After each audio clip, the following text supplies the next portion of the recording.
Right, recording's begun. We talked quite a bit off air. We talked about Paulie's jumper, looking very dashing there, buddy. He's got a cricket game to get to, so we've got to be short and sharp on this call. Well, we got Paul Mullen, we got Joel Hodgson of the Utah Warriors, two lads that we both know very well. Boys, thanks so much for joining. And Paulie, I'll come to you first because we've come at you, we poked at you a little bit there. But who's more annoying? Is it annoying to have an outside half like Joel, or is it annoying to have an outside half like me? Where do I go with this one? Do you know what, lads? You're both not too bad as long as you stay out the scrum. You're grand, you know. But I would say Joel is always onto us. Yeah, he's always onto us. It's just like, lads, you could have done this, could have done that. So, Hooli, you know, you weren't too bad, but sorry, thanks, Joel. mate. Boys, on a serious note, Joel, it was an amazing result on the weekend for you boys against Chicago. I've got to be honest, I didn't predict that you boys would win. I had Chicago. Corbs, I believed. did believe that you would win. Look, yeah, Joel, let's start with you. Massive performance of the boys back at home at Zion Bank Stadium. You must have been delighted with that. Oh, mate, absolutely. I think there's nothing quite like Zion's Bank in my opinion. You know, I've experienced the MLR for a year now, and like many teams and sporting organizations talk about the effect of like the 16th man or the 12th man, but they get pretty loud there at Zion's Bank, and it's pretty powerful stuff when you know what you're playing for. I know all the boys certainly get up for it. Mind you, after that first 5 minutes, you probably thought otherwise. We need to somehow start a bit quicker than we are at the minute. But I think what you saw from the Utah Warriors on the weekend and what you saw probably down at Houston, which probably was lacking last season, is when we took a shot on the chin last year, you know, we probably felt a bit sorry for ourselves, went into our shells, maybe sometimes came back, maybe sometimes just fell off the wagon completely. I think what you're seeing with this group especially is if we take a shot on the chin early doors, you know, there's no panic stations, there's no, you know, what do we do now? We just collect ourselves and we just try and chip away and slowly wrestle back momentum. And I think that's going to be a big thing, especially going through the season, because let's not joke about this. MLR season is probably going to be the most competitive out of all of them so far. You know, some of the results we've seen so far, some have been closer. There's been some upsets. So to have that ability to be rocked early doors and then compose yourselves and still just find a way is hopefully going to hold us good towards the end of the season. So yeah, I'm pretty happy with what we produced on the weekend. And you know, now it's not about just celebrating that, it's about building on that and going into Seattle and trying to recreate the same thing.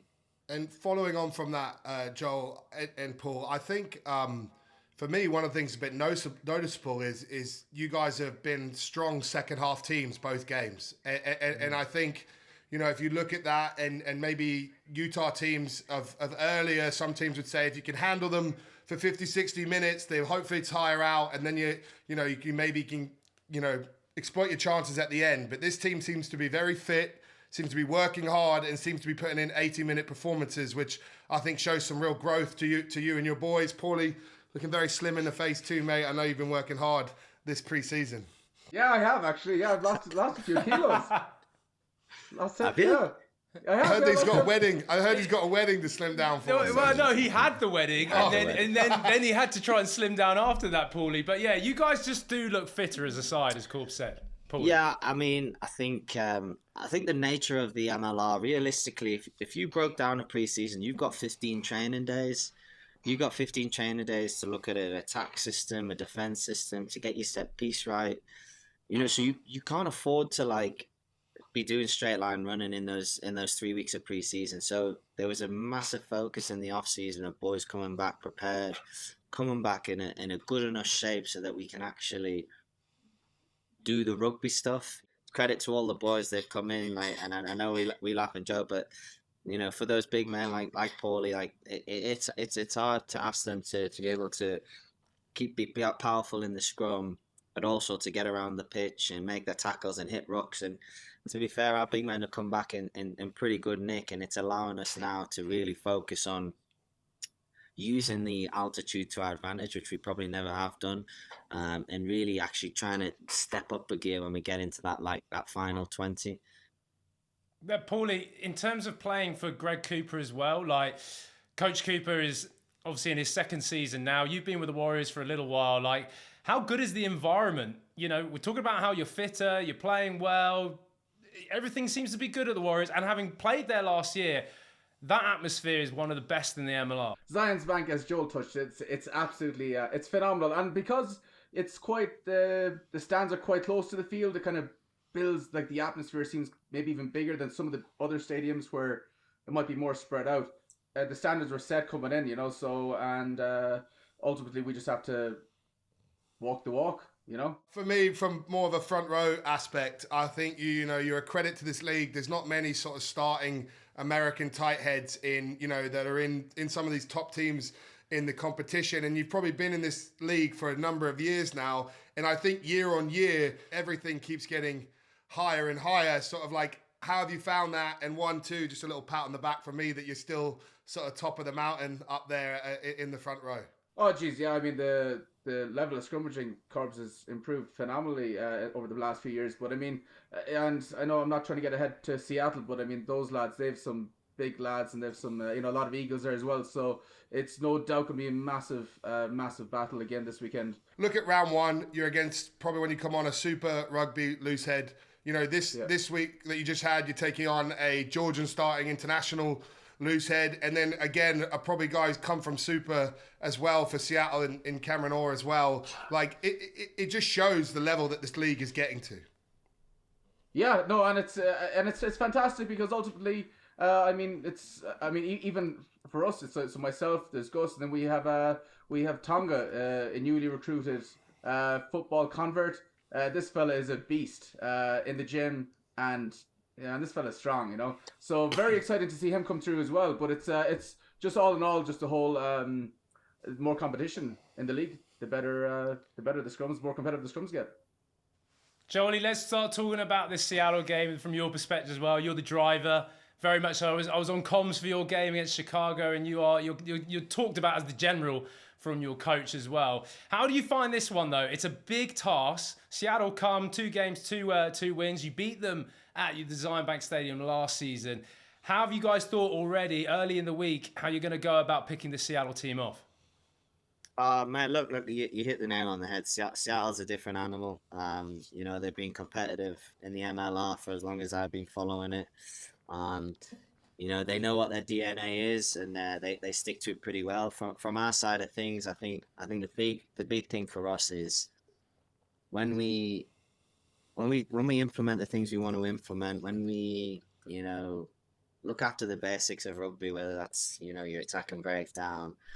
If we can give certain personnel the ball in a certain amount of space, we've got the firepower to do some damage. So we're under no illusions. It's like these guys are going to come at us. They're going to come after us, both sides of the ball. From a defensive point of view, we're expecting them to put a bit of heat on our rock. But if we get our collision right and our 2 clearers right, and everyone else is sort of into position nice and early, we feel we've got enough options within our shape to try and exploit a few things. We obviously mentioned off camera about the start and fast stuff.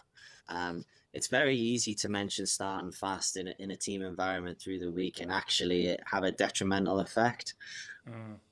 So, for us, I think we just got to focus on an 80-minute performance, focus on our core principles in terms of what we like to try and achieve both sides of the ball, and then it's just about implementing it. And like Paulie said, we got to walk the walk. I think we're under no illusions of the challenge that's coming up, but I'm pretty confident in the 23, whatever 23 we put out there on the weekend. Utah Warriors hopefully will be a serious contender this year for the finals. You give it your all, you implement your role, and if it's good enough, it's good enough. If it's not, then we go back to the drawing board and we have a look at it and try and work out why it wasn't quite good enough on the weekend. Just before you both go, we really appreciate you coming on. And you talked about it a little bit there, Joel. I want to get Paulie's perspective first, then Joel, come back to you. But what do you want to achieve this season? Because I'm looking across the board. You've got some good new signings. Those youngsters that came out of the weekend, people like Jesse Hamilton, they seem to be flying as well. I feel like you guys are relatively a complete package. What do you want to achieve this MLR 2024, Paulie? I mean, obviously we'd love to go all the way, but from my perspective, all I can do is try and give the backs, Joel and his boys, the best platform possible. So As long as I can keep him happy, I'll be happy. Joel? Yeah, and I think I think you think you're in the wrong sport if you don't obviously have a goal of going and winning a competition. I think all we can do as a group is focus on every week, and we got to try and get every week right as best we can. I alluded to the Houston weekend. Probably wasn't the 80-minute performance we were after, but we pulled away with a point. That's big, especially at Houston early in the season. We managed to bag a 5-point win on the weekend, and I think we just got to take it week by week and see where we go with it. I think if you were to ask any MLR side, based on how the competition is, they're all pretty confident. Everyone's wanting to reach those finals. It certainly is a goal, but we're not getting ahead of ourselves. We've got to understand that, it's a 17, 18-week effort, and it starts by backing up the Chicago performance with another good performance this weekend against Seattle. Legends. Appreciate you both coming on, lads. The Rugby Rundown. Wishing you well in this big clash of the week. Utah versus Seattle. Take care, boys. Appreciate it. Good luck, lads. Cheers, lads. Stay warm, Paulie. Stay warm.